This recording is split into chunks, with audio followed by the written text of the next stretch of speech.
আমি অ্যাস্ট্রোলজার বাসুবী পাল। আজকে আমি খুব ইজি ওয়েতে জ্যোতিষ শেখাবো। যারা শিক্ষিত অশিক্ষিত যারা ইন্টারেস্টেড তারাই এই মৌলিক বেসিক জিনিসগুলো শেখাবো। হ্যাঁ, আমাদের যেরকম আমাদের ছক মোটামুটি এরকম হয়, দক্ষিণ ভারতীয় ছকও এরকমই হয়। 12খানা, সব জায়গায় 12খানা ঘর থাকবে। হ্যাঁ, যেরকম 1 2 3 4 5 6 7 8 9 10 11 12 এই প্রথম ঘরটা হচ্ছে 1 নম্বরে, এই ঘরটা হচ্ছে মেষ রাশির ঘর।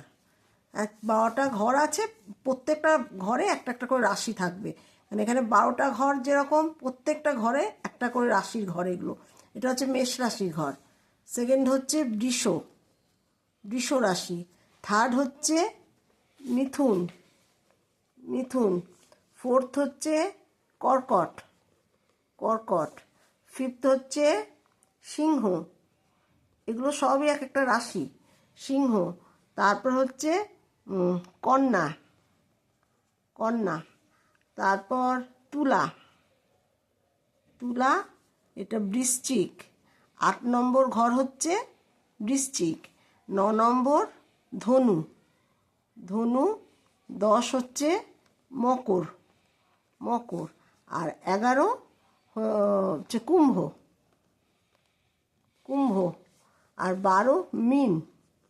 হ্যাঁ, এই প্রত্যেকটা রাশির এক একটা গ্রহ, প্রত্যেকটা রাশির মালিক এক একটা গ্রহ। যেমন মেষ রাশির গ্রহ মেষ রাশির মালিক হচ্ছে মঙ্গল। বৃষ রাশির মালিক হচ্ছে শুক্র। মিথুন রাশির মালিক বুধ। আর কর্কট রাশির মালিক হচ্ছে চন্দ্র। আর সিংহ রাশির মালিক রবি। কন্যা রাশির মালিক বুধ। আর তুলা রাশির মালিক শুক্র। বৃশ্চিক রাশির আবার মঙ্গল। ধনু রাশির বৃহস্পতি। আর মকর রাশি শনি। আর কুম্ভ রাশির মালিকও শনি। আর মীন রাশির বৃহস্পতি। তাহলে প্রত্যেকটা রাশি গ্রহের দুখানা করে ঘর। মঙ্গলের মেষ একটা ঘর, বৃশ্চিক একটা ঘর। মঙ্গল 2 জায়গায়।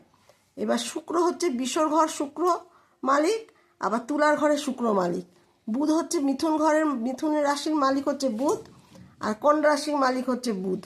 আর ধনু রাশির মালিক হচ্ছে বৃহস্পতি। আবার মীন রাশির মালিক হচ্ছে বৃহস্পতি। আর শনি, আর কুম্ভর মালিক শনি, মকরের মালিক শনি। একমাত্র চন্দ্রর হচ্ছে একটা ঘর, আর রবির হচ্ছে একটা ঘর।